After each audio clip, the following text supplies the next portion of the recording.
Okay. Desire, for me, feels sometimes complicated.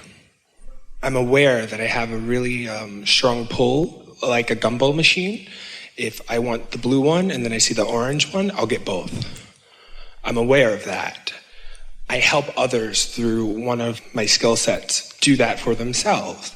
But when it comes to me... So what you're saying, we're going to be very brief here. Yes, please. So what you're saying here is that you have a strong power of focus, which often pays off. Often. But what's in my real dreams, my real vortex, my depth, it's really big, and that doesn't... So you're saying that you have desires that are deeper, that you're not allowing as much as the desires that are shallower? Yeah, I don't know why.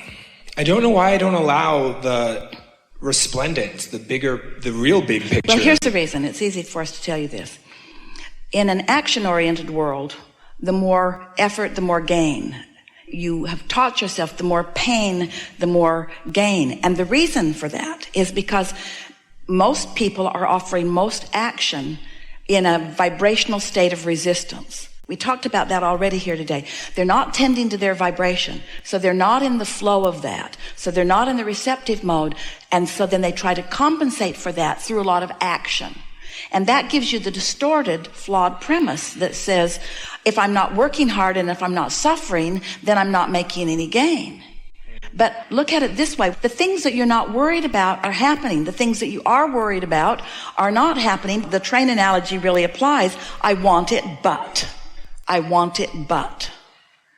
The best story that we have ever experienced through Esther, and again, you can roll your eyes because you've heard it incessantly from us, but Esther was allowing us to do a telephone conversation years ago with a woman who really didn't want to learn how to be a deliberate creator. She really wanted a fortune telling. And we weren't giving her a fortune telling, and she wasn't enjoying our trying to teach her how to create her own reality. And so everything that she said she wanted, she had many, many engines in opposition to it, and she was getting nowhere. She wasn't hearing us. She wasn't having any of us. So we said, let's talk about blue glass for a little while. And she said, why?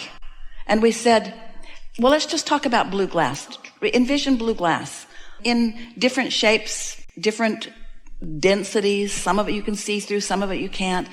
She didn't enjoy the conversation at all, but we stuck with it for about a minute and a half.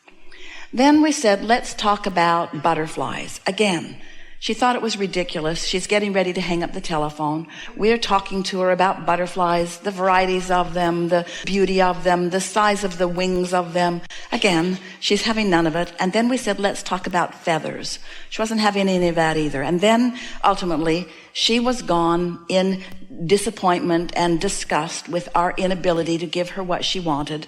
And Esther hung up the telephone and forgot about all of it. And Jerry was not in the room. He had not heard the conversation. They were in California at the time, in La Jolla, and they were on their way to George's for lunch. And as they parked in front of the beautiful big Valencia hotel, Esther got out of the car and she saw this store, and she said to Jerry, let's go in here. And Jerry is saying, George's is that way. And Esther's saying, just for a minute, come with me. And she literally dragged Jerry into the store, which was not an unusual experience for him. But she felt so strong about it. And when they got into the store, it was a very narrow storefront, but a very deep store. And they went back. And on the back wall was a wall of blue glass.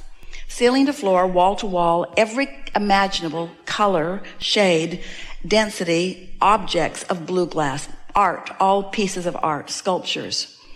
And none of it is appealing to either one of them. And Esther is not even making the association. And so she said, well, we can go. And so off they went to George's. They finished their lunch in about an hour, and now they're walking down to the cove. And they're walking across this stretch of grass. If you've been there, it is so beautiful. And as they're walking across this lawn, they were surrounded by a flurry of butterflies that was so dense they had to stop talking to not eat them. And they're laughing. It was really an unusual experience. And still, Esther is not making the association at all. And then a little boy came across the way, and Jerry said, he looks like he's coming to you, like he knows you. And Esther said, I know. And he came running up to Esther and handed her a feather. And then Esther remembered. Oh my God, she said. Abraham was talking about blue glass and butterflies and feathers. And we say, when you have these subjects on your mind that hold no resistance whatsoever, the universe can yield them to you all at once in such dramatic fashion that you will feel the blessedness of your being. But when you have a subject that you have been focused upon hard and been working at hard so that you have a desire and resistance that is equal, then even though the universe is yielding, the universe is giving you impulse, the universe is showing you right where things are, because this is always true. Your inner being knows exactly where you stand in relationship to everything you want and is calling you along your path of least resistance to it. And so the only answer is to stop thinking so hard, stop trying so hard, stop efforting so hard, and therefore putting resistance on your own path. It's time for you to say, okay, Abraham said there's step 1, step 2, step 3, step 4, step 5, step 1, 2, 3, 1, 2, 3, 1, 2, 3. I've done 1, 2's done for me, 3, that's my step. That's my step. And step 3 does not include figuring out how it's going to come about.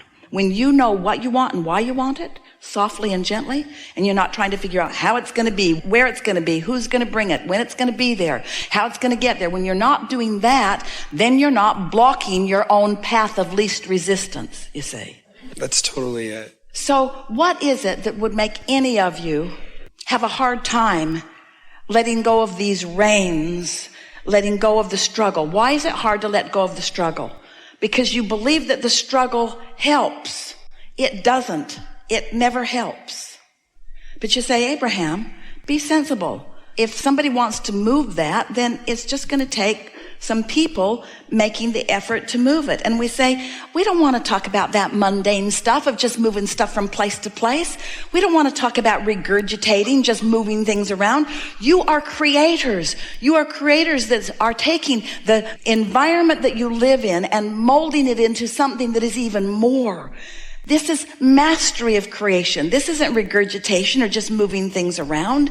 And that kind of creation does not happen with effort. It happens with allowing. Step 1, set it forth. Step 2, brought it about. It's time for you to do your now part of step 3, which is getting into that expecting. I feel blessed. I am good. I deserve this. It's my time. It's time for you to cash in your vibrational chips and experience the thrill of your thoughts evolving in your own mind. Because it's that sweet spot that makes you want everything that you want. You've heard others say, and you've heard us say it too, it's the process, it's the process, it's the process. Well, it's the alignment, it's the alignment, it's the feeling of the energy, it's the flow, it's the creative flow. And when we talk to artists and musicians, when we talk to those of you who already see yourself in the creative arts, you get what we mean more than anybody else. Or a scientist that got an idea for a breakthrough, or an inventor that suddenly knew exactly what the world wanted or how to go about it. It's those thought breakthroughs that are the sweet spots of life. And once you get there, and here's the most important thing that we want to tell you. The work's already done, because sifting took a lot of time, and you've done it. And creating the vortex has been happening. You've done it. It's done. It's done. Now you just got to let it show itself to you. And that's what you were born to experience. You said, yeah, I'll sift and sort and I'll give birth. And we said, and we'll tend it and it'll be wonderful. And then you said, and then the good part comes. Then I will find a way to be in alignment with the pieces that I've put there. And as I'm in alignment, then I'll get to feel this powerful universal force working within my own mind. And I will feel that inspiration. I will know that impulse. I will know what to do. I will know where to be and when to be there. I will know what to say. I will know, and I will know that I'm on the path of it by the glorious way that I'm feeling while I'm pathing. I like that. Yeah. Well, we gave it to you with everything Esther's got. I felt that. In direct proportion with the power of your asking. And so now, how else can we say it but just chill. Don't try so hard. Yeah. Let the blue glass and butterflies and feathers just come into your experience in the perfectly timed way that the universal forces can deliver them to you. Thank you. You reach the place where you'll discover that you barely thought about something. Oh, that would be nice if I knew about that. And then a person on an airplane sits next to you and gives you all of the pieces to that. And you say, oh, it is so remarkable. I was just talking about that yesterday or 10 minutes ago, and here you are. Those things are happening all the time to you. And they might as well happen to you about the things that you really care about. They might as well happen to you about the things that you are really passionate about, because they are the same. These universal forces, the law of attraction and your inner being, are not saying, oh, that's a harder one. We're going to have to gather a lot more cooperative components for that one. That's not what's going on. Where's your belief factor in relationship to your desire? That's the question. Where's your belief factor? And if you're not thinking about it, whatever your belief factor is, isn't in the way. Oh. Say that again. What's your belief factor in relationship to your desire? I want it, but I believe in opposition. But if you're not thinking about it, then your belief factor isn't hindering you. If you're not thinking about it, it doesn't matter what your belief factor is, because if you're not thinking about it, your belief factor isn't active.